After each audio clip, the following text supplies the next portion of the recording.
ونستغفره ونؤمن به ونتوكل عليه ومن شرور أنفسنا وسيئات أعمالنا من يهده الله فلا مضل له ومن يضلل فلا هادي له وأشهد أن لا إله إلا الله وحده لا شريك له وأشهد أن محمدا عبده ورسوله أما بعد أعوذ بالله من الشيطان الرجيم بسم الله الرحمن الرحيم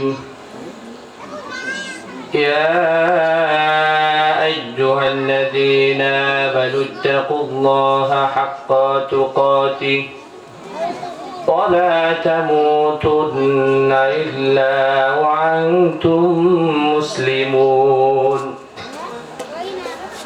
يا أيها الناس اتقوا ربكم الذي خلقكم من نفس واحدة وخلق منها زوجها وبث منهما رجالا كثيرا ونساء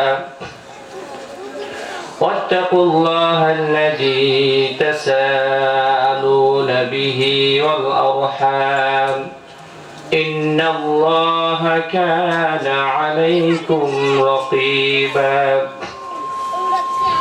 يا أيها الذين آمنوا اتقوا الله وقولوا قولا سديدا يصلح لكم أعمالكم ويغفر لكم ذنوبكم ومن يطع الله ورسوله فقد فاز فوزا عظيما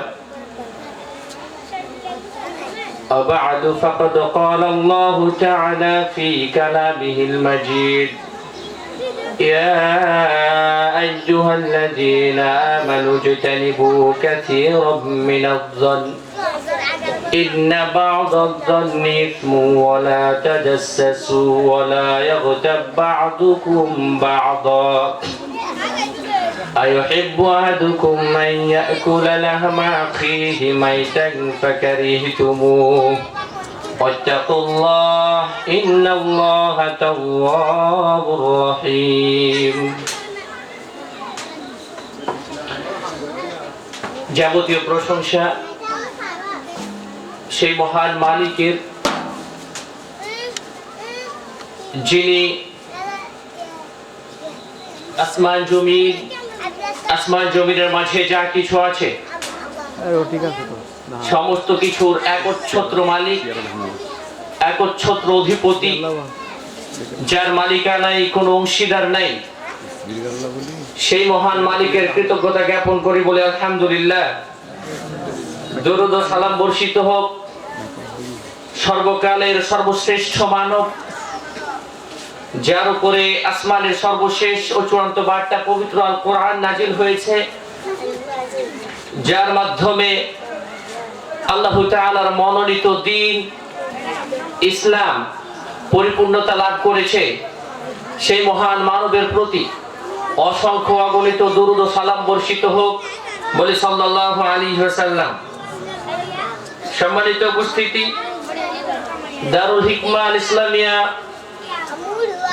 মাদ্রাসা ও মসজিদের উন্নতিকরণে আজকের এই 12তম ইসলামী সম্মেলনে সভাপতি হিসেবে উপস্থিত আছেন শেখ আতাউল্লাহ আলী হোসেন মাক্কি।